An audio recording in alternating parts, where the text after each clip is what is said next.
Salut, ça va? Bon, ça faisait très longtemps que j'ai pas fait de contenu sur cette chaîne-là et je reviens avec un sujet à la mode en ce moment. C'est la révolution de l'intelligence artificielle qui peut générer des images. Et donc forcément, comme ça génère des images, bah, ça va certainement, enfin, c'est déjà fait même, remplacer ton métier d'illustrateur et de tout ce qui tourne autour du dessin. Bon, tu vois, je reviens avec une bonne ambiance. Évidemment, je reviens pour te donner ma vision plutôt optimiste et comment toi, tu pourrais t'en sortir à l'ère de l'intelligence artificielle grâce à la méthode Louis Vuitton. Vu comme j'ai travaillé pour eux, on va dire que je suis plutôt légite pour en parler et voilà, j'ai observé comment ils fonctionnent. À l'ère de la mondialisation, ils arrivent à te vendre des sacs à 5, 10, 20 000 euros. Donc voilà, donc ils savent ils savent comment faire et on va bien copier-coller leur méthode.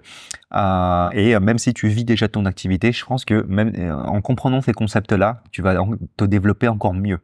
Donc ce podcast-là, je vais te parler de comment va évoluer l'IA, comment ne pas te faire remplacer et comment l'utiliser. Ça, c'est le plus important. Hein. Comment l'utiliser dans ton métier d'illustrateur ou d'autres, en concept artiste, 3D artiste, ainsi de suite. Quoi. Donc, en premier, comment une IA ça fonctionne? Pour t'expliquer d'une manière très basique, hein, ça fonctionne comme toi. C'est-à-dire que voilà, tu as une idée. Donc, ton idée, c'est ton prompt, c'est le message que tu vas envoyer à l'intelligence artificielle pour qu'il comprenne ce que tu veux et qui va te faire une image. Donc on appelle ça un prompt. Et en ce moment, il y a une IA qui est très connue, c'est Midjourney. Je crois qu'ils ont le monopole quasiment du marché. Après, il y a plein d'autres IA. J'utilise pas Midjourney, mais j'utilise d'autres IA qui ont beaucoup plus de fonctionnalités. Après, il y en a plein, hein, mais Midjourney, c'est le meilleur quand même, faut l'avouer.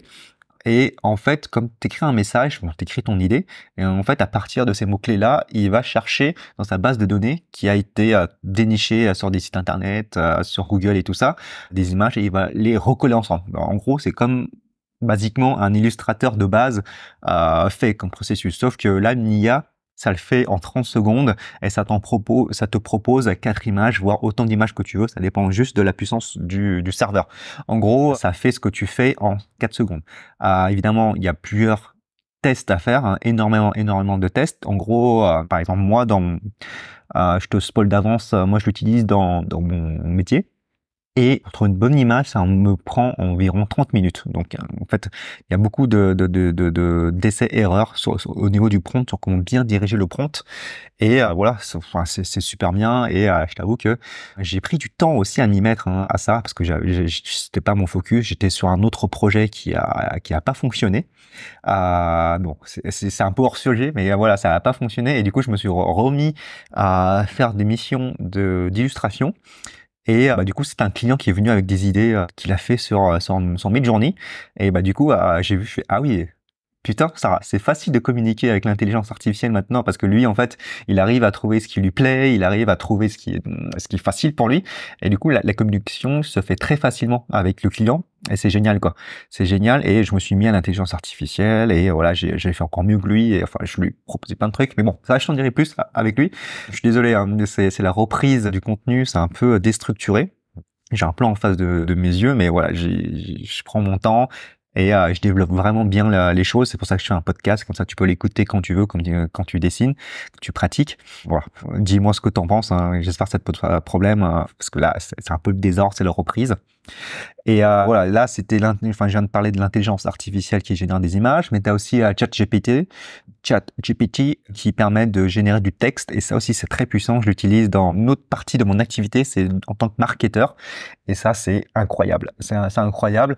Et en fait, ça, c'est quoi? C'est un peu comme Midjourney. Donc, t'écris un message et en fait, en fonction de ton message, il va traiter les mots que tu dis et il va comparer sa base de données. Et en fait, c'est une forme de statistique qui va générer du texte et ça fonctionne très bien. Et enfin, après, je te laisserai développer dessus. Il y a pas mal de youtubeurs qui ont fait des vidéos dessus à la sortie de ChatGPT 3.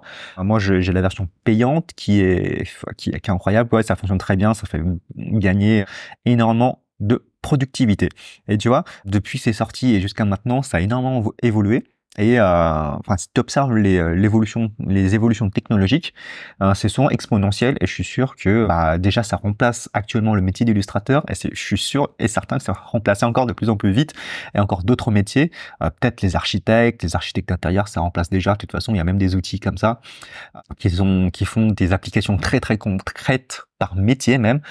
Par exemple, au niveau des architectes architectes, surtout au niveau des concepts. D'ailleurs, je suis en train de tester un business là pour remplacer les architectes qui font des concepts de maison. Tu sais, c'est comme une chaîne de production d'une image. Tu as du coup le concept. Donc là, on va faire plein de tests, on va faire plein de croquis, on va faire plein de dessins. On va faire un petit rendu pour le client et le client il valide, et au fur et à mesure des validations, on va faire des plans de plus en plus concrets, beaucoup plus en plus on va dire entre guillemets physiques, tu vois, dans la vraie vie, avec des calculs pour pas que ça s'effondre. Et voilà, juste par la forme. Avant ça faisait en croquis et ensuite des rendus 3D et tout ça, c'est un peu complexe, ça prenait du temps. Et maintenant avec l'intelligence artificielle, juste avec quelques croquis, tu balances ça dans une intelligence artificielle et ça te fait des calculs bizarres et ça te sort un rendu réaliste en 10 secondes. Je suis en train de tester ce business-là, je t'en dirai plus plus tard, donc abonne-toi à ces chaînes-là si tu veux, je te partage, avec un ami qui fait du marketing. Donc voilà, je suis très hypé par ça, donc je t'en dirai plus. Là, j'ai juste fini mon argumentaire de vente et je vais tester ça. Ça va même remplacer les designers d'intérieur. Enfin, évidemment, là, je te dis qu'est-ce qui va être remplacé en ce moment, mais je te dirai évidemment comment pas te faire remplacer. Mais surtout ici, là, design d'intérieur, c'est très puissant aussi, c'est tu fais un petit dessin, enfin tu prends en photo, même il y a même des outils en ce moment, tu prends en photo ta chambre qui est vide, vierge, même avec les meubles s'il faut, et en fait l'IA va habiller ta chambre, va même remplacer les meubles, c'est un truc de dingue, et ça peut même harmoniser les couleurs, ça c'est super, et c'est incroyable quoi. C'est incroyable, c'est très rapide, et tu peux générer une bonne centaine, et même des milliers de propositions d'un instant. Et du coup, comme tu peux le voir, hein, ça va générer des images pour les architectes, les designs d'intérieur, et même les character design, et les concept artistes et tout ça. Et en fait, l'IA, c'est très puissant pour générer beaucoup d'idées. Et le design de personnages, ça aussi, c'est incroyable. Je vois les communautés d'intelligence artificielle, je vois Jean Monsieur Tout le monde, tu sais, qui n'a jamais tenu un crayon de sa vie. Enfin, je pense que pour adorer l'intelligence artificielle au niveau des images, à mon avis, il a dû dessiner beaucoup quand il était petit, mais voilà, par la vie, il a dû arrêter le dessin. Et maintenant, là, il retrouve quelque chose où, en fait, il peut vraiment pratiquer, développer des choses avec l'intelligence artificielle. Et en fait, finalement, ça, c'est super parce que ça réduit le coût.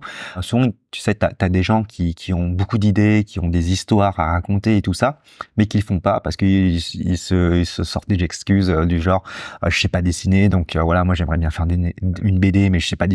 Bon, bah, tant pis. Et maintenant, il peut le faire. Il y a des gens, justement, là, aujourd'hui même, je viens de découvrir que quelqu'un a fait une histoire, une bande dessinée plutôt, un roman graphique en intelligence artificielle. Et du coup, ça me donne envie aussi de m'y mettre et de tester ça. Et c'est fou quoi. J'ai pas acheté la BD, mais je vais l'acheter juste pour la voir. Je me souviens plus de son nom. Je suis désolé. Mais il y a des communautés de BD, de BDistes. L'intelligence artificielle, voilà, j'adore parce que là, on va dire que avant, c'était plutôt technique en termes de piratage, de procédure, on va dire. Tu sais, il y avait beaucoup de geeks qui cherchaient à résoudre des problèmes, tu sais, en créant des applications et tout ça. Et maintenant, en fait, on donne encore des outils encore plus à les gens qui aiment pirater. Pirater dans le sens où il y a une utilisation, par exemple, comment dire, c'est comme une onde de radio, tu sais, tu captes les canaux officiels, et en fait, le pirate, lui, il va pouvoir pirater des canaux privés, ainsi de suite. Et là, en fait, tu vas pouvoir développer encore plus les choses et tu vas tordre l'utilisation des choses, et c'est ça qui est bien, et ça réduit le coût de production de plein de choses finalement. Imagine dans une production audiovisuelle, Pixar, Disney et tout ça, tu sais, ces gros géants américains avec des équipes à des dizaines de milliers de personnes, où chaque minute coûte 2 millions de dollars, avec l'intelligence artificielle, je pense que ça peut réduire de 50% en termes de coût. Et du coup, ça rend accessible encore plus. Et du coup, si on regarde sur la révolution, mais dans son ensemble, tu vois, si tu es auto-centré sur toi en tant qu'artiste, illustrateur ou je sais pas quoi, tu te sens un petit peu, on va dire, un peu familier, mais tu te sens un peu baisé par la révolution qui suit. Mais si tu regardes dans, on va dire, l'apport de valeur en termes de masse, je trouve ça super bien. Ça réduit les coûts de production. Moi, ça réduit mes coûts, mes coûts de projet. Du coup, je fais plus de bénéfices. Je t'en dirai plus comment utiliser ça dans ton métier d'illustrateur. Finalement, c'est super bien. Du coup, pour faire du caractère design, bah, c'est plus rapide. Pour faire des tests, bah, c'est plus rapide. Tu vois, moi, je fais mon petit dessin. Voilà, mon bonhomme. Hop, voilà. Je lui fais des vêtements et tout ça. Voilà, j'ai une version. Putain, j'ai la flemme de faire une deuxième version, troisième version, quatrième version. Je le mets dans l'IA. Tac, tac, tac, tac. Ça me sort à partir du même dessin. Ça me sort des variantes et ça, c'est trop bien. Et ça fait gagner énormément de temps. Quoi dire de plus, quoi. Et,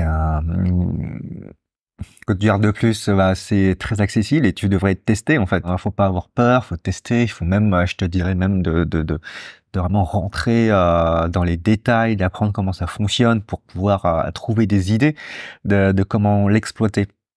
Je t'en dirai plus quelques idées en dessous là. Je suis désolé, ça faisait très longtemps que j'ai pas fait de contenu. Et les idées se chevauchent, c'est un peu en zigzag. Ça va s'améliorer, j'espère. Je suis sûr que ça va s'améliorer. D'ailleurs, c'est pour ça aussi que je fais ce podcast-là. C'est parce que j'ai l'impression d'être un robot. Je perds un peu ma manière enfin, une certaine forme de réflexion. Parce qu'en fait, ça va tellement vite, l'évolution technologique. On fait les choses tellement rapidement maintenant. En fait, j'ai plus l'impression d'avoir du temps pour réfléchir. Heureusement, j'ai mon sport. D'ailleurs, je recommande de faire du sport, surtout pour les dessinateurs. Ça améliore votre perception 3D. Et forcément, vous dessinez mieux. Quand vous observez mieux mentalement les choses en 3D. Et ça vous évitera des problèmes de dos. Et ouais, l'intelligence artificielle, ça ouvre un nouveau marché sur les gens de tous les jours, bah, qui est accessible à l'art et finalement peut-être que, pourquoi pas, qui leur donne envie de dessiner et au final, c'est un bon point dans l'ensemble. Et comme je disais, bah, tout ce qui se fait là, bah, évidemment, ça va remplacer pas mal de métiers, mais ça va améliorer d'autres manières de travailler aussi. Par exemple, comme je te disais tout à l'heure, moi, j'ai eu un client. Comme moi, je suis illustrateur et 3D artiste pour le jeu vidéo. Le client, il est venu avec des idées et tout, déjà fait. Super, voilà, j'ai besoin que tu me fasses ça dans ce style-là. Et c'est tout. Et fais-moi ça. Et c'est super en fait. Finalement, il a des idées beaucoup plus claires. Évidemment, ton expertise surtout est là pour dire qu'est-ce qui peut être fait, qu'est-ce qui peut être pas fait. Et et comment dire. Je sais qu'il y a des blancs, j'habille le blanc là, parce que je perds je perds un petit peu le fil, parce qu'il y a beaucoup de choses à dire et j'ai envie de rester structuré, tu vois, et j'ai pas envie aussi d'éditer à 3000% le fichier audio, et donc je laisse comme ça, et en fait, même si le client n'est pas clair, c'est très très très très déjà habituellement clair. Enfin, c'est pas habituel déjà, mais il arrive avec une idée très très claire. Et du coup, toi, t'as juste à prendre ce qu'il veut et tu le fais. Limite, il y a plus besoin, enfin, entre guillemets, hein, il y a plus vraiment besoin de quelqu'un comme un concept artiste. Tu vois, le gars, il est venu, il m'a demandé, ouais, fais-moi cette 3D là, je veux comme ça. Et il a pas demandé à un concept artiste qui lui dessine les idées dans les détails et tout ça. Et paf, ça fait la 3D. Il y a aussi dans un autre domaine aussi que j'ai vu, ça se remplace pas mal, c'est par exemple au niveau des miniatures YouTube. Maintenant, ça se fait beaucoup en IA et du coup, même les graphic designers. Donc, graphic designer, pour ceux qui savent pas, c'est ceux qui font, ceux qui savent un peu dessiner et qui travaillent surtout sur Illustrator et Photoshop, qui font pas mal de montage de photos et qui font du lettering et tout ça quoi. Enfin, graphic designer, c'est très vaste, hein. Mais du coup, beaucoup de graphic designers font du graphic designer parce qu'ils ont une bonne vision artistique, mais qui savent pas dessiner, on va dire. Je tacle beaucoup. J'ai fait du graphic design ces dernières années là aussi, et en règle générale, ils savent pas dessiner, mais ils ont bon goût. Ils ont un œil de designer. Et du coup, avec l'intelligence artificielle qui est arrivée, bah, c'est encore mieux pour eux. Ils arrivent encore mieux à faire délivrer mieux pour le client, à satisfaire le client.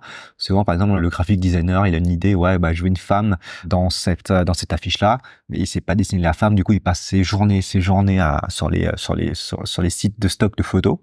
Et ensuite, il voit une femme. intéressante. Ah, elle est belle comme il faut, bon angle et tout ça. Alors maintenant, il va sur Midjourney, il tape son prompt, tape la position de la nana, qu'est-ce qu'elle veut porte et tout ça. Voilà, il fait un détourage et il envoie sur son Canva. Il fait le montage et ça passe super bien et c'est très rapide et tout le monde est content. Et bah, avant, surtout aussi, il y a ceux qui font des applications aussi, les designers d'applications, les UX artistes. Bah, souvent, on leur demande de faire des personnages, bah, comme eux, bah, c'est des UX artistes. Ils savent que faire des carrés et comment dire, arrondir les bords, un peu comme comme comment il s'appelle déjà le CEO de d'Apple là. J'ai perdu son nom. Ouais, il est tellement connu que j'ai oublié son nom. Et lui, c'était un mania des bords arrondis parce que en fait, un carré, bah, si t'as un Mac, tu verras que tous les bords sont arrondis parce que si c'est un carré, les angles sont pointus à 90 degrés, ça fait agressif. Et du coup, lui, il avait cette obsession d'arrondir les bords. Et dans sa biographie, je crois il a exigé ça à son développeur qui a fait 2-3 nuits blanches, rien que pour ça. Rien pour ce petit détail-là. Et ils ont livré juste à la dernière minute le système d'exploitation pour, rien pour ça, quoi. Et du coup, où est-ce que j'en étais? Voilà, les UX, ils peuvent maintenant intégrer des personnages dans leur design, dans leur design d'application. Et c'est cool, quoi. Même pour les 3D artistes, hein, comme je te disais avec mon métier, le client il est venu avec une idée conçue et du coup je l'ai fait évidemment. Il fallait décrypter ce qu'il voulait, il fallait détailler ce qu'il voulait. C'était pas exactement ce qu'il voulait. Tu vois, c'est là aussi les petites subtilités. Je t'en dirai plus au niveau de la méthode du Vuitton après. Mais c'est au niveau des subtilités et d'avoir du sens du design qui fait la différence maintenant. Par exemple, bah en fait du coup, par exemple pour un 3D artiste qui lui était plutôt un artisan, c'est-à-dire qu'on lui donnait ce qu'on appelle un blueprint, un schéma. C'est un peu comme un maçon quoi. On lui donnait voilà, tu me fais cette voiture là, telle voiture là, voilà le dessin de la voiture ou voilà les photos de référence de la voiture, je veux la même voiture. Maintenant le métier de 3D artiste il a évolué. Bah, du coup c'est bien. Je trouve ça bien parce que du coup, tu peux fixer ton prix beaucoup plus cher si tu as du goût, si tu sais dessiner, si tu comprends le design dans sa forme fondamentale. Et du coup, moi, comme j'ai cette maîtrise-là, j'ai mieux parlé aux clients, bah, j'ai mieux fixé mon prix. Donc voilà, tout le monde est content parce que lui, du coup, il prend pas de concept artiste. Le concept artiste, c'est celui qui dessine l'idée avant qu'un 3D artiste le fait. Tu vois, c'est un peu comme le design d'un fauteuil qui est fait par un artiste et ensuite un artisan qui va faire le fauteuil à partir de l'idée de l'artiste. Et c'est un peu comme ça qu'on faisait en 3D. Et maintenant, en fait, bah, du coup, il y a une disruption des méthodes maintenant. Disruption, ça veut dire c'est une révolution qui détruit un habitus, un métier, un peu comme les caisses automatiques. Et du coup, c'est super bien et ça m'arrange bien parce que moi, on va dire, je maîtrise toute la chaîne de production. J'ai fait de la direction artistique, ça dépend des projets évidemment. Et du coup, le fait de monter en compétences, ça m'a pas mal servi et bah, c'est top finalement. Et toi aussi, en fait, de ton côté, t'as plus le choix. Enfin, t'as plus le choix. Normalement, comment dire, normalement dans le fil d'une vie, le fait d'être multi-compétences, c'est obligatoire maintenant. Enfin, c'est automatique, c'est comme se marier, avoir une maison, avoir des enfants, tu vois, c'est d'être multi-compétent, c'est un peu une logique. Mais malheureusement, ils ont pas cette intuition de maîtriser plusieurs compétences, mais bien comme il faut. Et bah, du coup, ils restent fixés sur leur métier, sur leur standardisation. Voilà, c'est un peu dommage pour eux, mais toi qui écoutes mon podcast, tu verras que ça change un petit peu. Enfin, j'espère que ça change ta manière de voir le monde. Et voilà, faut se bouger le cul.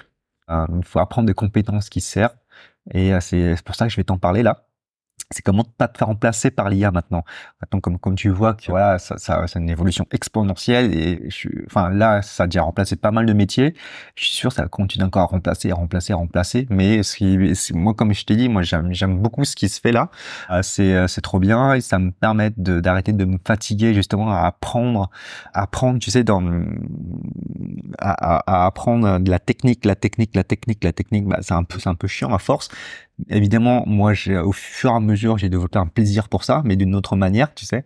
Mais tu vois, de dessiner toujours, apprendre l'anatomie par cœur, apprendre l'anatomie, enfin, ça sert à rien.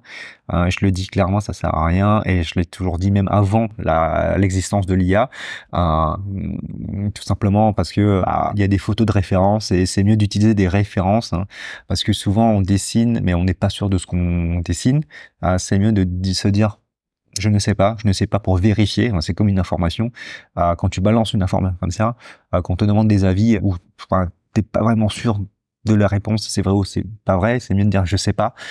Et c'est pareil quand tu dessines l'anatomie, c'est mieux de dire je sais pas dessiner l'anatomie, même si moi je maîtrise plutôt bien, beaucoup plus qu'une personne normale, on va dire. Je préfère de le dire que je ne sais pas, que d'inventer une anatomie bancale et dire que c'est ça, et en fait c'est juste mon œil qui est un peu qui est un peu j'allais dire mal baisé, qui est un peu mal baisé, et et puis voilà, tu vois, il y a un truc qui est bien aussi avec l'intelligence artificielle, c'est qu'il a pas le droit de dire des insultes et d'être familier. Et du coup, avec le podcast, j'ai l'impression d'être tout seul. Je suis tout seul là, et du coup, on va dire, je mets un peu, j'ai un ton un peu familier parfois. Donc j'espère que c'est pas très grave, mais au moins ça rend le truc un peu plus authentique. Et donc au moins t'es sûr que c'est pas une intelligence artificielle qui te fait le podcast là, parce que j'ai regardé sur internet.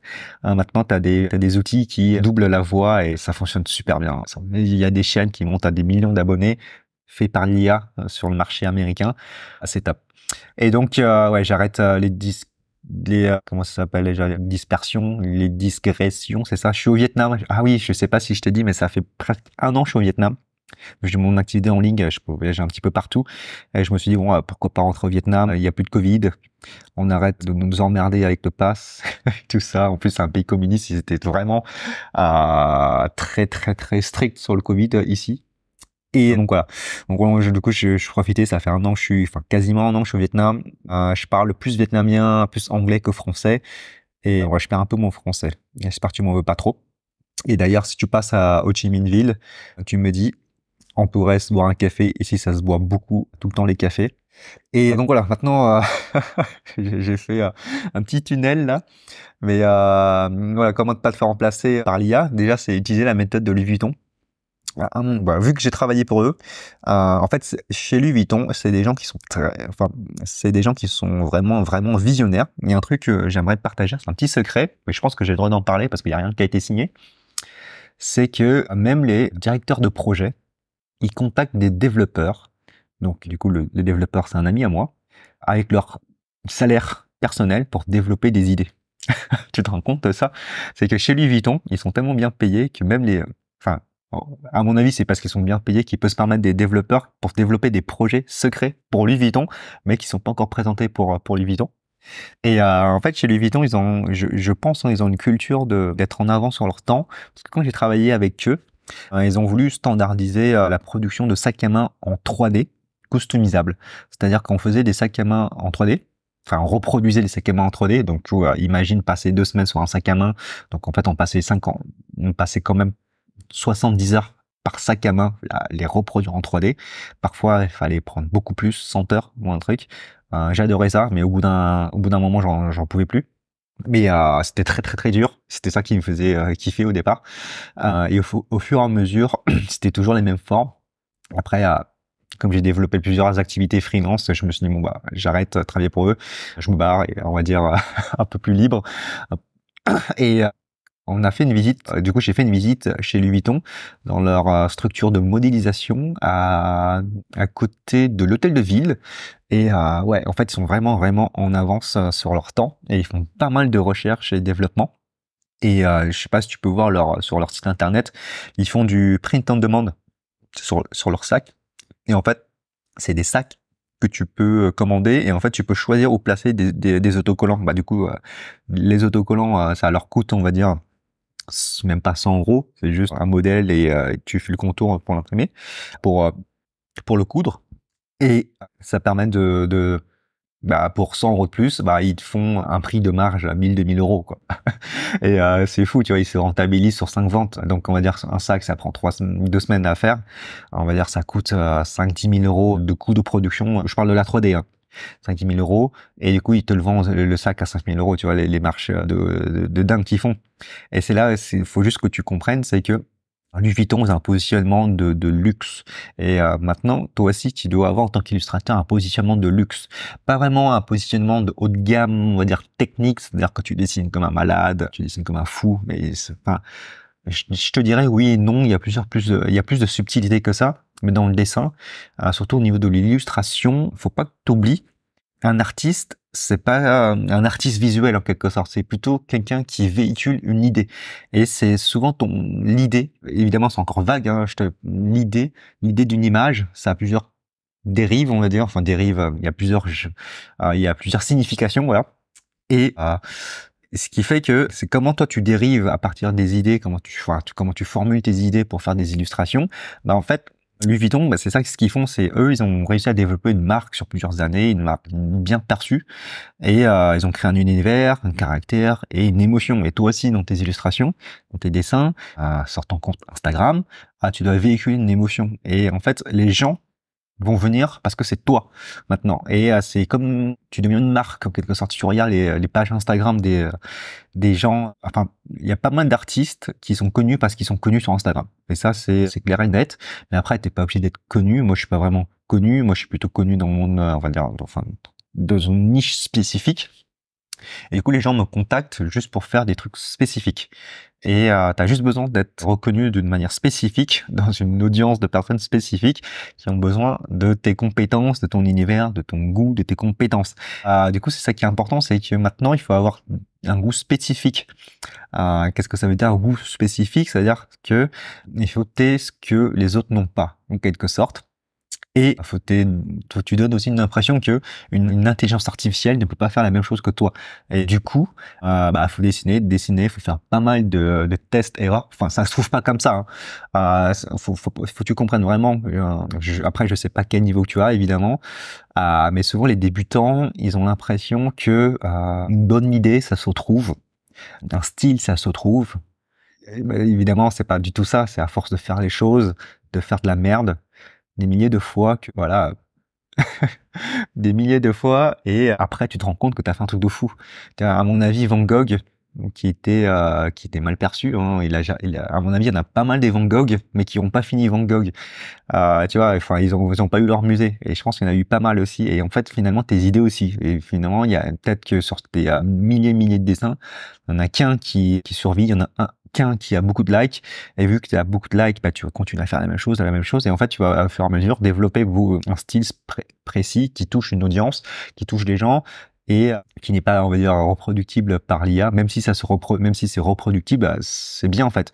C'est un peu comme, tu sais, quand tu dis que ce paysage ressemble à un paysage de Vermeer. C'est-à-dire que quand on te dit ça, ça veut dire que tu n'es plus une communauté, mais tu es devenu, il y a un mot pour dire ça, il y a un mot très spécifique pour dire ça. Je l'ai écouté, non, plutôt, je l'ai entendu dans un documentaire. Il y avait un mot pour dire ça. Si tu as ce mot-là, je sais, il y a beaucoup de littéraires qui sont sur cette chaîne.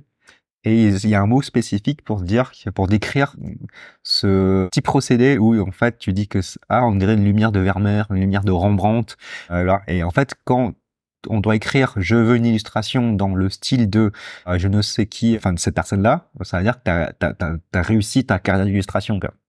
Et donc en fait, on peut dire que ton but dans la vie, finalement, si tu veux avoir du goût, enfin si tu veux une conséquence finalement d'avoir du goût, c'est d'avoir ton nom et d'être copié par une intelligence artificielle. C'est-à-dire qu'il y a des gens qui adorent ton truc. C'est-à-dire que tu es dans la base de données qui est apprécié, quoi. Et du coup, comme tu dois avoir un goût spécifique, il faut que tu arrives à prendre de la hauteur. Tu vois, Louis Vuitton, ils sont connus pour leur damier. Je crois que ça s'appelle damier, c'est ça, non? Le motif, là, le motif Louis Vuitton et le logo. Et en fait, parfois, il y a des mots, c'était très précis, ils ont été très, comment dire, très strict sur leur damier. Et en fait, tu vois, quand tu faisais les sacs en 3D, ce qu'on appelle dépliage d'UV, donc c'est tu mettais à plat la 3D pour pouvoir placer la texture. Et ils voulaient vraiment parfois que le logo Louis Vuitton soit exactement ici, le bon nombre de damiers. Ils ont aussi voulu d'avoir le bon nombre de piqûre de couture, parce que ça c'est très important, c'est un signe significatif de couture haut de gamme. Et ça a été très très compliqué, mais c'était super plaisant à suivre. Moi j'adorais ça, hein. Il y a un moment j'adorais ça, mais après c'était vraiment chiant. Mais c'est là où ils ont été très très bons, c'est qu'ils ont réussi à standardiser finalement le luxe. Et toi aussi finalement, tu vas voir que je vais pas mal parler de tout ce qui est standardisation, de process et tout ça. Et je pense que ça va t'aider plus tard, mais ça, je détaillerai ça plus tard. Et toi, tu dois vraiment prendre de la hauteur et de voir, de développer du goût et vraiment être perçu comme quelque chose de vraiment spécifique. Mais je dis vraiment être perçu comme quelqu'un de spécifique, mais derrière, tu dois être polymorphe. Polymorphe, ça veut dire que tu dois maîtriser plusieurs compétences, hein. Ça ne suffit plus de savoir bien dessiner, ça n'a jamais été suffisant, évidemment. Par exemple, un illustrateur, il doit savoir chercher les clients, il doit savoir convaincre les clients, il doit avoir l'assurance de poser son devis. Bon, ça, je parle en tant que freelance. Après, si tu es salarié, il y a d'autres compétences à faire, de communication et tout ça. Et tout ça, ça va t'aider. Et enfin, t'aider. T'as conscience de ça, tu vas savoir quelle compétence est utile pour t'aider à mieux développer ton activité d'illustrateur. Par exemple, sur Louis Vuitton, ça a été de développer leur marque, développer la visibilité de leur marque. Peut-être toi, dans un premier temps, tu vas te poser la question comment être visible, comment créer de l'autorité, comment créer une communauté sur ce genre de choses-là, comment communiquer avec les gens. Et tu vas commencer à chercher comment à vendre, comment ça marche la vente, c'est quoi une proposition de valeur, comment créer une offre. Et là aussi, tu vois, ça va, tu vois, je te dis un petit peu de tout et rien du coup. Ça va te donner des idées et ça va te donner des directives, des idées. Après, évidemment, là, je t'ouvre plein de d'open loop, plein de curiosités. Mais du coup, abonne-toi, comme ça, je vais pouvoir développer. Si tu as des questions aussi, n'hésite pas en commentaire. Ça, c'est juste un test que je fais.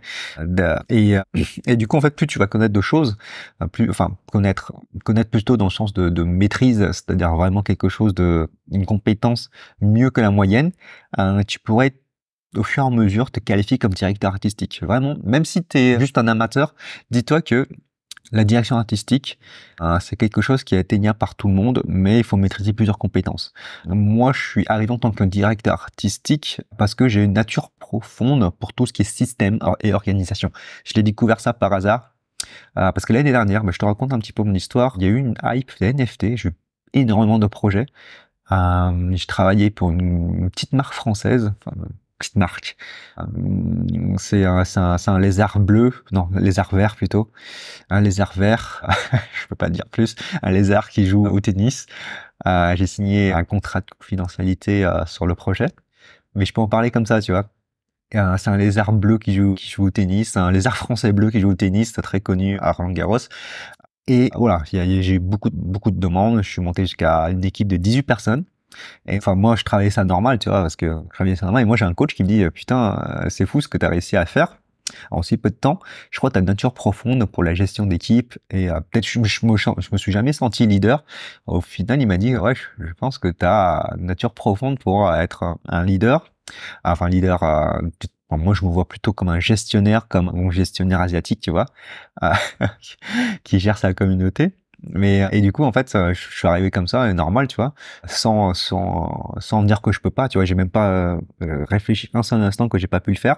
Au final, ça a été automatique pour moi de passer à la direction artistique, même à la direction créative, parce qu'on a fait des jeux vidéo et tout, et du coup, je dirigeais les game designers et les level builders, et c'était cool, comme je connaissais toute la chaîne de production, et c'était en fait logique pour moi logique, et comme j'étais le patron de la boîte, comme j'ai eu pas mal de clients, en fait, j'étais tout seul au fur et à mesure, et ça a explosé pendant la hype d'un NFT. Là, ça s'est calmé.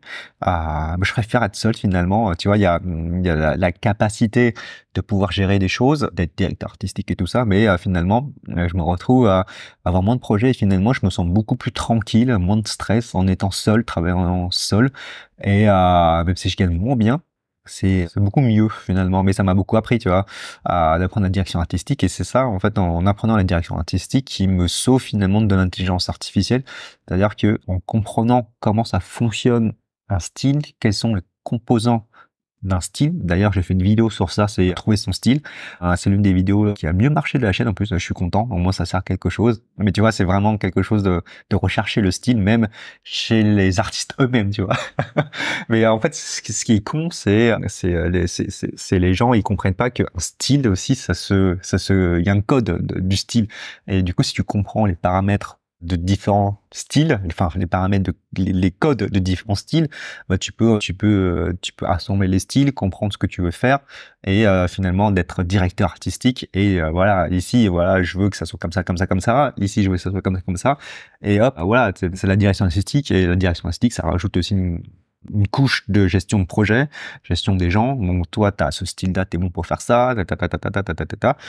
Et finalement, je savais faire ça, tu vois. Et je pense que tout le monde peut le faire aussi, mais il faut juste prendre conscience que le travail est beaucoup plus large que tu le penses. Et sur des dessins aussi en tant que dessinateur, amateur ou professionnel. Enfin, professionnel, je pense que les professionnels, ils savent faire ça, mais souvent, parfois, j'en ai travaillé avec pas mal aussi, mais parfois, j'ai l'impression, je fais, putain, mais est-ce que tu as réfléchi au deuxième niveau? C'est-à-dire que tu m'envoies ce dessin-là, mais est-ce que tu t'es posé la question si... Enfin, je le disais d'une manière beaucoup plus sympathique, hein, mais en y repensant, ça m'a agacé, parce que je l'ai dit pas mal de fois, et je fais, mais putain, est-ce que tu t'es posé la question si tu m'envoyais ça, et si j'envoie ça en 3D, la gueule qui ferait? En fait, on me faisait des dessins qui n'étaient pas réalisables en 3D, et tu vois, ça c'est déjà un gros problème, tu vois. Et là aussi, pour pas te faire remplacer par l'IA, c'est intéressant de comprendre et de faire de la 3D, par exemple. Tu vois, si tu es character designer pour les films d'animation 3D, pose-toi la question, est-ce que mes dessins sont transposables en 3D? Normalement, en école, on t'apprend à modéliser et tu comprends les formes et tout ça. Mais par exemple, si tu es illustrateur seul dans un coin et un jour on te propose de faire du design de personnages pour la 3D et tout ça, bah pose-toi la question de si c'est faisable en 3D, bah modélise, apprends cette broche, apprends ZBrush, tu vois, d'avoir des compétences en plus, d'avoir un panel de compétences. Après, il y a un truc aussi qu'il faut comprendre, t'as pas besoin de tout comprendre. C'est là aussi un directeur artistique, c'est vraiment comprendre les points les plus importants, les piliers de chaque élément d'une chaîne de production. Tu peux pas tout savoir. Tu peux pas tout savoir et c'est ça qui est finalement très important, à la fois en étant polymorphe dans le marketing, mais aussi différentes chaînes de production, dont le visuel. Ça va te permettre d'être beaucoup plus compétent que la moyenne des gens et à la fois aussi d'être perçu comme un spécialiste, mais au final, au fond de toi, tu sais que t'es pas un spécialiste, mais t'es un polymorphe, c'est-à-dire tu peux maîtriser plusieurs sujets bien comme il faut, tu sais ce qui est important, et donc finalement, dans ton apprentissage, tu apprends beaucoup plus vite que les autres. C'est pour ça que je me remets à faire des podcasts, parce que j'ai l'impression de plus réfléchir. Et le fait de m'entraîner à parler à quelqu'un, je trouve ça super bien. Et peut-être toi aussi, hein, tu devrais faire du contenu et partager ce que tu fais. Ça permet de clarifier tes idées. Et en fait, ça aussi, c'est très important parce que, au fur et à mesure que l'intelligence artificielle va se développer, les gens vont de moins en moins réfléchir. Et du coup, tu fais le chemin inverse des autres. Oui, à la fois tu utilises l'intelligence artificielle, mais à la fois tu sais mieux réfléchir que les autres. Et ça, c'est super important parce que j'ai cette impression que moins les gens réfléchissent. C'est un peu comme les calculs mentaux. Les calculs mentaux, voilà. Désolé, je perds vraiment mon français, hein. Déjà, j'étais pas bon. D'ailleurs, si tu veux, je sais pas si je vais refaire, mais je pense que je vais recommencer à écrire les emails aussi. J'ai besoin de rédiger maintenant.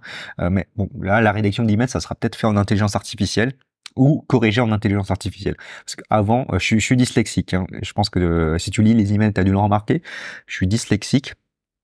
Et tu vois, on m'a souvent dit de corriger mes erreurs et tout ça, mes fautes et tout ça, mais à chaque fois j'ai dit, je m'en fous, je m'en fous. Et j'ai bien raison parce que maintenant il y a une intelligence artificielle qui le fait à ma place. Et donc en fait finalement ce qui est le plus important c'est apprendre à raisonner et t'as pas besoin de savoir bien écrire pour apprendre à raisonner. Je sais pas du tout si j'en suis une preuve, mais à mon avis le fait de justement par exemple structurer un argumentaire, un message ici, tu vois, même si je suis parti dans tous les sens, mais je pense qu'en faisant ce podcast là je vais dans le bon sens d'apprendre à améliorer ma réflexion pour te partager des visions et tout ça. Donc par email si tu as envie, il y a un lien en description. C'est un peu n'importe quoi en ce moment sur le site itart.fr parce que je fais plein de tests en ce moment. Et donc voilà, si tu as envie de rejoindre, de connaître un petit peu mes petits détails, les petits détails, mon petit parcours, je raconte un petit peu tout, n'importe quoi. Par exemple, j'ai des petites idées que j'ai envie de partager rapidement, j'envoie par email. Sinon par Instagram, si tu as envie de découvrir mes petits croquis que je fais régulièrement, que je publie en story.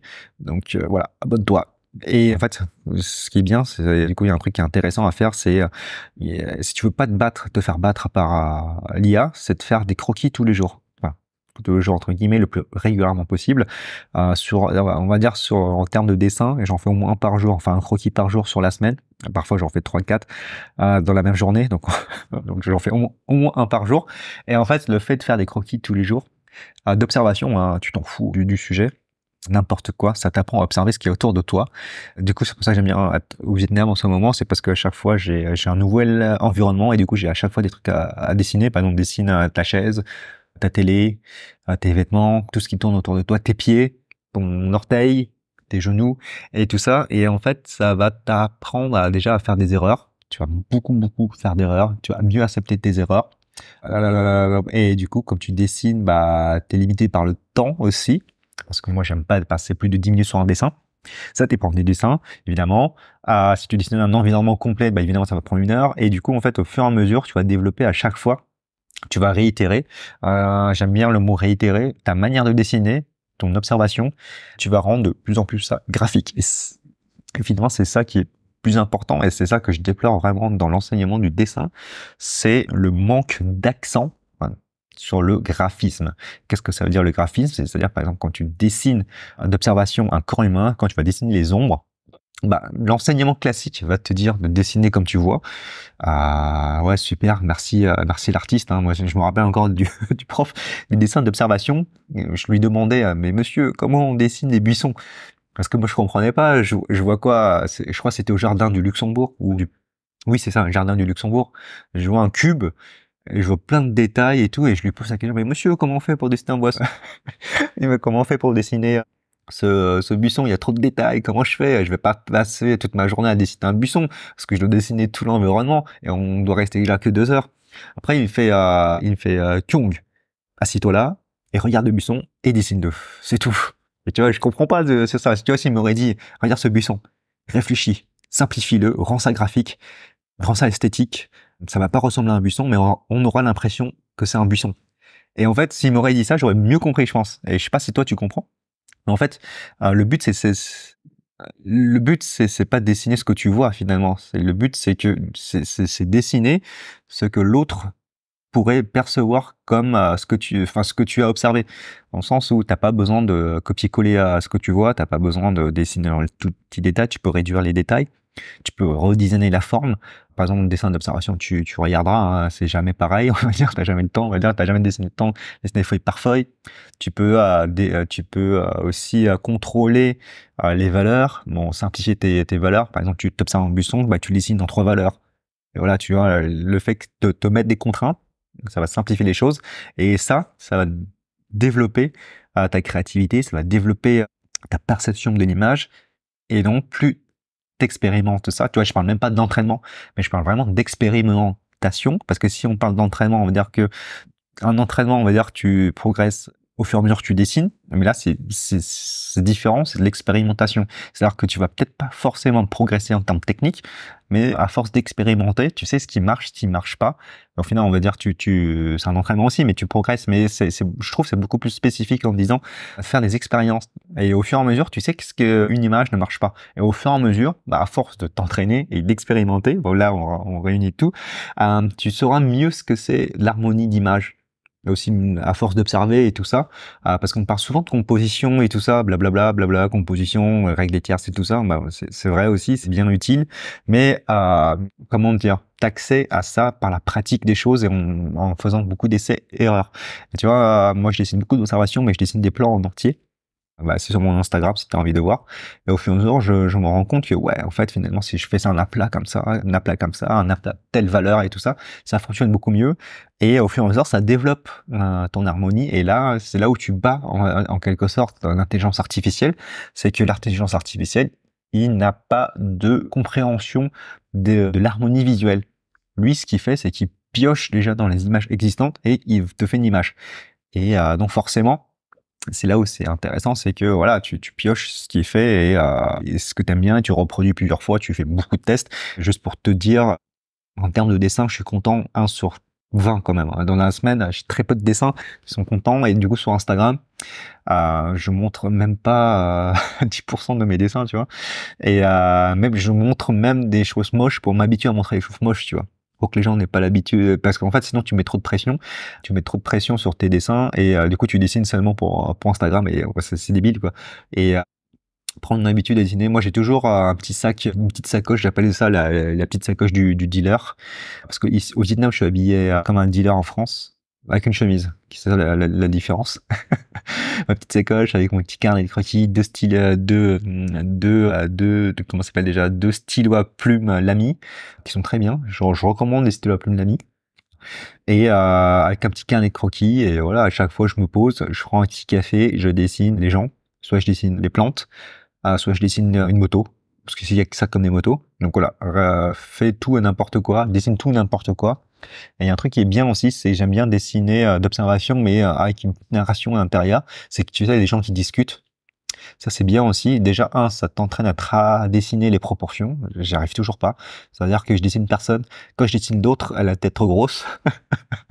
Et en fait, j'ai pas envie de faire attention à ça. Et c'est pas grave, tu vois. Parce que sinon, j'aurais fait autrement, tu vois. Si je devais dessiner la bonne proportion, j'aurais fait un rond pour une tête, un rond B pour une autre tête, tu vois. Des traits de construction. Mais là, je dessine un peu comme Kim Jong-gi, tu vois. Je dessine un trait, l'autre trait, l'autre trait, l'autre trait, l'autre trait, l'autre trait. Je m'en fous des traits de construction. J'essaie de le mentaliser le plus possible. Mais bon, après, j'ai pas le don de Kim Jong-gi. Donc, voilà, ça fait pas le même résultat que lui. Et du coup, réfléchir à la narration aussi. Peut-être pour l'instant, l'intelligence artificielle ne peut pas le faire, mais peut-être qu'au fur et à mesure, plus tard, ça pourra le faire. Je le sais pas, peut-être si, mais je pense que si, ça va le faire. Je suis sûr, parce que là, si t'es un peu pirate dans l'âme, comme je t'ai dit, il y a des gens qui arrivent à faire des histoires avec l'intelligence artificielle. C'est-à-dire que là, encore en ce moment, tu vois, si tu génères des images avec un personnage, le problème, c'est que d'une image à une autre, le personnage, c'est pas le même. Tu vois, par exemple, si tu fais un ninja, peut-être que ça sera un ninja bleu, ou soit c'est un ninja avec des sourcils, avec deux sourcils, ou c'est un ninja en mono sourcils, tu vois. Tu peux pas contrôler ça. Quoique, faire un design avec un ninja mono sourcil, ça peut être stylé. Ça me donne une idée. Ça me donne bien envie, là. Parce qu'en fait, du coup, tu étais obligé de mettre quelques traits pour reconnaître le personnage. Tu vois, tu peux pas dessiner un ninja, faire le même personnage ninja contre d'autres ninjas et tout. Tu vois, du coup, dans une histoire, tu dois savoir reconnaître ton personnage principal, au moins, tu vois, ou les autres personnages. Et là, c'est le problème de l'IA pour l'instant, c'est qu'il n'arrive pas à en générer différentes images, mais avec le même personnage. Et là, t'as des gens qui ont piraté ça, qui ont trouvé des moyens, par exemple le ninja mono sourcil pour créer son image, le ninja bleu mono sourcil contre d'autres ninjas double sourcil en noir, en bleu, en jaune, en rose, ou même par exemple Power Ranger rose. Tu vois, il y a plein d'idées comme ça à faire et à pirate et à réfléchir sur la narration en ce moment. Et la narration, c'est énorme, c'est très très important, surtout que tu regarderas les prompts. Les prompts, c'est le message pour commander l'IA. Les gens cherchent plutôt à faire des illustrations qui sont surtout stylées, bien détaillées et tout ça. Tu regarderas le goût des gens. Mais finalement, si tu vas à l'encontre de ça, c'est surtout la narration qui compte. Et là, l'intelligence artificielle ne peut pas faire. Après, il y a aussi, ce qui est très important, c'est la cohérence des images. Comme je t'ai dit, les systèmes des ninjas, mais il y a aussi la cohérence du style. Et ça en revient à la direction artistique. C'est très important tout ça. C'est très important tout ça parce que ça va te permettre d'être vraiment dans une directive, mais sur une directive beaucoup plus large sur tes dessins. Et au fur et à mesure de tes dessins, tu vois, tu te crées un univers. Et je pense que c'est important quand même de créer un univers maintenant, d'avoir une spécialisation de l'univers. Développe ton style, tes goûts. Chaque image que tu poses sur Instagram, par exemple, c'est cohérent, tu vois. Je t'invite à regarder Lucie Meunier. J'aime beaucoup ce qu'elle fait, surtout que là, par exemple, elle a développé carrément un nouveau style de caractère design, un nouveau style. Du coup, elle a mélangé du graphisme avec du character design. Tu pourrais regarder, c'est stylé. Et il y en a, ils ont même copié. Il y a d'autres artistes qui ont copié son style, mais du coup, c'est pas mal vu, hein. C'est pas mal vu, et même ça lui fait plaisir qu'on lui copie, tu vois. Ça, je trouve ça incroyable, tu vois. Et toi aussi, copie les gens, copie tout, fais comme l'IA finalement. Et au fur et à mesure, de toute façon, à force de copier, tu développeras des accidents. Comme je t'ai dit, c'est quoi je te disais, de l'expérimentation, voilà. Il y a plein de mots pour dire ça. Et tu vas développer ton propre style. Mais du coup, si tu te mets à chaque fois des barrières, tu te culpabilises, à chaque fois, tu vas toujours surtout te dire que tu n'es pas capable, tu vas passer plus de temps à dire que tu n'es pas capable à pratiquer. Et donc, tais-toi et pratique. Tout simplement. Et avec l'intelligence artificielle aussi, teste ça. Ça, c'est super quoi. Et surtout, comme je t'ai dit, hein, l'intelligence artificielle, maintenant, la dernière partie, c'est comment tu vas utiliser ça dans ton métier. Bah, c'est très simple. Et déjà, je te recommande de tester toujours les nouvelles technologies. Je sais qu'il y a beaucoup de, bah là, je peux les tacler. Là, c'est un audio plutôt long. Je détaille pas mal de choses. J'espère que j'ai été cohérent. N'hésite pas à donner ton avis sur ça. Et si c'est intéressant ou pas, je sais pas du tout et je fais pas de montage sur ça de toute façon. Je prends mon temps parce que on va dire ça prend le temps d'un dessin et comment dire, l'utiliser l'IA, c'est oui voilà, c'est l'utiliser l'IA dans ton métier d'illustrateur ou comme cet artiste et tout ça, c'est surtout avant tout un générateur d'idées. Ça c'est super bien ça. Déjà rien que pour par exemple rédiger un personnage, tu sais souvent on se trouve des fausses idées, des fausses excuses pour pas passer à l'action. Maintenant tu dis j'ai envie de faire un dessin, bah j'ai pas d'idée, bah je demande à ChatGPT, tu vois, tu demandes à ChatGPT de créer un personnage, par exemple juste voilà, j'ai envie de créer un personnage héroïque de medieval fantasy inspiré de tac tac tac tac tac tac, inspiré par exemple de George Lucas, il a des sabres laser, je sais pas, tu vois, et voilà, écris-moi le parcours du héros d'après le schéma de, je crois, il y a un livre qui s'appelle ça, le parcours du héros ou l'histoire du héros, un truc comme ça. Ouais, et voilà, tu vois, du coup, t'écrit la structure et tout. Après, tu dis, ah, d'accord, super, bah, du coup, fais-moi une présentation, description du personnage, tac, tac, tac, et voilà, t'as ton idée, tu fais tes petites silhouettes pour trouver une idée. Ensuite, tu balances, par exemple, sur Midjourney ou sur d'autres intelligences artificielles, Leonardo.ai, Artificial Intelligent, et ça te génère des idées, et tu commences à faire ton illustration à partir de là, et puis voilà, quoi. Tu t'en fous, finalement. Ce qui compte, c'est la finalité. La finalité est que les gens le perçoivent comme quelque chose de fait main. Évidemment, c'est fait main. Tu le fais tout à la main, mais n'hésite pas à tricher, à utiliser beaucoup de références et on s'en fout, quoi, du moment là. En fait, faut se déculpabiliser maintenant de la technique, je pense. Et c'est surtout le résultat, l'intention et l'idée véhiculée qui est le plus important. Parce que vu que tout le monde peut faire des images de dingue maintenant, j'ai envie de dire, on s'en fout de comment c'est fait maintenant tes images, du moment que tu ponds une émotion à une narration et qui touche le cœur des gens. Je deviens poète. Et c'est bon. C'est bon et t'as pas besoin de te faire chier. Par exemple, tu peux même faire tes tests de couleurs. Tu vois, tu fais ton croquis et tout ça, tu balances sur une intelligence artificielle, il part du croquis et te fait ça en image et c'est super. Il y a un truc que j'utilise aussi. Que j'aime bien, c'est que moi je réponds pas mal aux annonces de recherche illustrateur spécifiques et tout ça. Et en fait, je copie-colle le la proposition, la description du travail pour pouvoir envoyer mon CV, mon portfolio. Et du coup, je copie-colle la description et je demande à ChatGPT, voilà, voilà la description du travail et voilà ma lettre de motivation. Fais-moi un mix de tout ça et puis là pour moi quelque chose et hop voilà, et j'envoie, tu vois, ça me prend 5 minutes. Avant il fallait un peu plus de temps parce que moi je personnalise vraiment ma prise de contact avec les gens, hein. C'est pas une lettre de motivation copier-coller, hein. Donc, non, ça avec les clients et du coup c'est super bien, c'est super rapide et ça fonctionne plutôt bien. Et ce qui est bien aussi maintenant avec l'intelligence artificielle, c'est que c'est plus, c'est notre manière de faire maintenant. Les gens qui sont bons sont des gens qui savent clarifier des idées. Tu vois, je prends 60 minutes pour te clarifier une idée. Bon, à la fois c'est bien, tu vois, je peux détailler vraiment les choses, mais à la fois c'est mauvais parce que là j'en dis trop. Au final, je pense que ça te disperse, mais là je me rends compte que j'en dis trop et tu vois, mon but c'est d'apprendre à clarifier les choses. Et c'est ça aussi que je regrette avec l'intelligence artificielle, c'est que ça va trop vite, ça va trop vite, ça va trop vite. Et j'ai l'impression de perdre mon esprit. Et voilà, c'est pour ça que je fais ça. Et donc, par exemple, maintenant, le plus important, ça revient aussi à la direction artistique, hein. C'est savoir formuler une idée. Par exemple, quand tu dois diriger une équipe, tu dois apprendre à bien formuler des idées. Tu dois apprendre à... Il y a un truc que je répète souvent à des gens qui me demandent des conseils sur la direction d'une équipe, sur communiquer des idées, communiquer aux créatifs. C'est ouais, comment je fais pour éviter le maximum d'aller-retour. Tu vois, j'ai un pote là, un ami qui vient de lancer son agence de développement. Il m'a dit ouais, je fais des applications, je communique aux artistes. Parfois j'ai l'impression que c'est pas clair, ils font de la merde, qu'est-ce qui se passe? Tu peux voir ce qu'ils font. Après je regarde, je fais ouais, mais c'est toi qui sais pas communiquer, qui sait pas communiquer aux artistes. C'est une autre manière de communiquer, hein. Et souvent, et du coup, je lui dis souvent, c'est ce qui n'est pas dit est plus important que ce qui est dit. Donc, de temps en temps, structure bien ton message, dis juste une information, voire deux, et donne des exemples concrets. C'est à chaque fois des exemples, le mieux possible, et rédige les choses et explique-lui si besoin en vidéo et tout ça.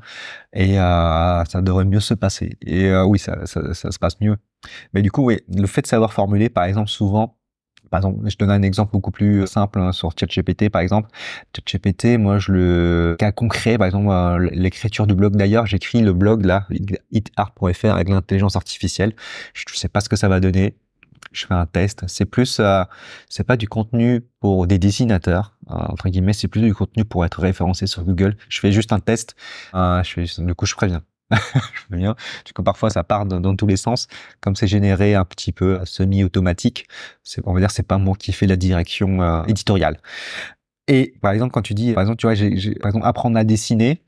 Tu vois, je demande à ChatGPT, par exemple, d'écrire un article sur apprendre à dessiner. Tu vois, j'écris pas seulement écrire un article sur apprendre à dessiner. Je vais lui dire, rédige-moi un article sur apprendre à dessiner pour les débutants. Mon type de lecteur, c'est un amateur qui a entre 18 et 30 ans et qui veut apprendre à dessiner. Donc, il maîtrise plutôt bien des mots compliqués. Tu peux sortir un peu de jargon et tout ça. Tu vois, je décris vraiment bien quel est le type de lecteur, quel est le but, la finalité. Donc, donne-lui d'une manière structurée, avec des étapes, comment il peut apprendre à dessiner sans faire d'erreur, de parcours. Enfin, c'est un peu vague encore, je dis, mais avec la rédaction en face de mes yeux, c'est un peu plus clair. Et en plus, au fur et à mesure, tu fais des tests. Donc voilà, écrit dans un style X, Y, avec un ton joyeux, amical, fait quelques métaphores sur la boussole. D'ailleurs, si tu regardes sur le site, c'est maintenant apprendre à dessiner, être la boussole de l'apprenti à dessin. Je m'en souviens plus, je suis désolé. Et du coup, tu vois, apprendre à clarifier les choses, à formuler les choses, ça c'est super bien. Et, et je pense que ça développera aussi ta capacité de réflexion plus tard.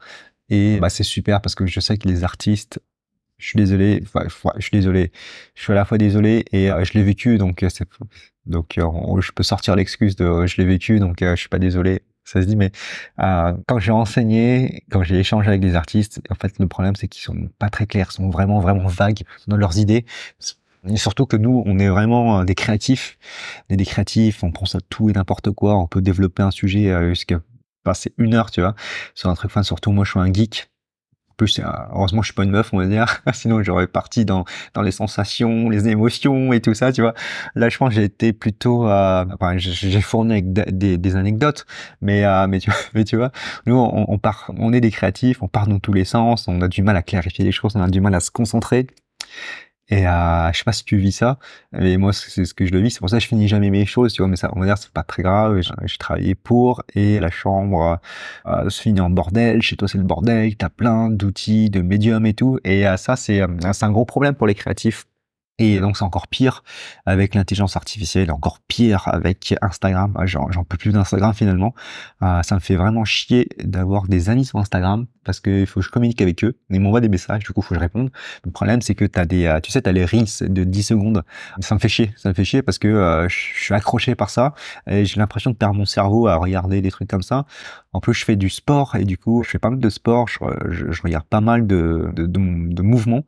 Et du coup, finalement, je reçois pas mal de nanas qui font des squats, et du coup, t'as le gros cul de la nana sur le truc, et du coup, en fait, t'es attiré par les trucs comme ça, par tes pulsions, et c'est vraiment agaçant, au final, et tu perds vraiment ton temps, ta concentration.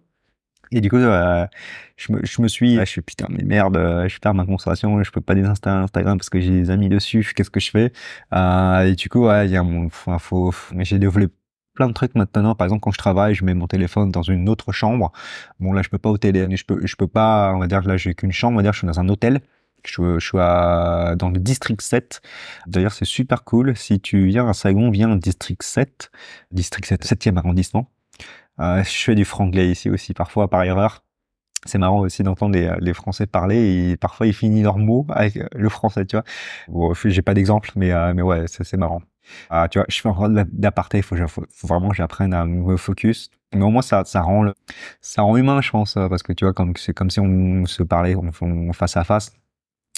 Et enfin bref, l'intelligence artificielle, surtout au niveau des images, ça va t'apprendre à formuler des idées, mais aussi à partager une idée. En fait, plus tu vas apprendre à clarifier les choses, plus tu pourras mieux partager tes idées. Et je te recommande de partager tes idées comme moi je fais, hein, peut-être d'une autre manière, par exemple sur Instagram. Tu fais des carousels, ça se fait bien maintenant. Je pense en faire des carousels, donner des tips d'harmonie visuelle, mais c'est encore ça en réflexion. Mais je le fais pour des clients. Là, j'ai des clients aussi, comme je t'ai dit, je fais du graphic design, mais tu vois, avec l'intelligence artificielle, je reporte ma sphère de compétences, c'est que je fais le contenu plus l'intelligence artificielle. Au final, je vends quelque chose qui coûte plutôt cher, enfin cher par rapport au temps que j'investis, plutôt parce que cher, ça veut rien dire, mais c'est au niveau du résultat qu'il va avoir. En fait, avec ce que je fais, il fait x10 sur son investissement. Donc, tu vois. Et avec l'intelligence artificielle, je fais ça en 1 heure et lui, il fait des milliers d'euros avec. Et bah, ça c'est super. C'est super parce que voilà, tu vois, c'est parce que j'ai un œil, j'ai des compétences en marketing et tout ça qui me permet de faire ça, tu vois, d'une certaine qualité. Et toi aussi, apprends à faire des choses, apprends à parler aux gens, aux d'autres personnes, à te faire connaître. Ça peut être intéressant. Et en plus, avec l'IA maintenant, surtout avec ChatGPT, ça va t'aider encore plus. Tu vois, tu peux écrire tes posts et tout, et tes articles de blog avec ChatGPT, demander du feedback. Là aussi, ça, c'est super. Je vais finir sur ça. C'est que, par exemple, moi, je viens juste d'écrire un argumentaire de vente qui est super bien pour des architectes. Donc, je sais pas si ça va fonctionner. Je t'en dirai plus au prochain podcast. On va envoyer des emails demain, la prospection demain avec un ami. Et j'espère que ça va fonctionner.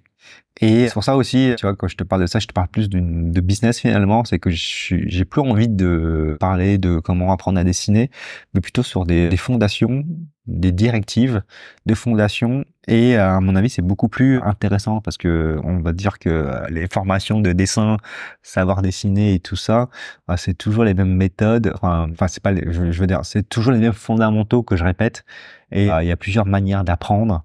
Il n'y en a pas une qui est bonne, mais il y en a qui sont beaucoup plus efficaces que les autres, beaucoup plus rapides à atteindre. Et ça, je te dirais, et même ça dépend de ton sentiment, de ta manière de fonctionner aussi. Tu vois, par exemple, quelqu'un qui est trop dispersif comme moi, là, je me disperse.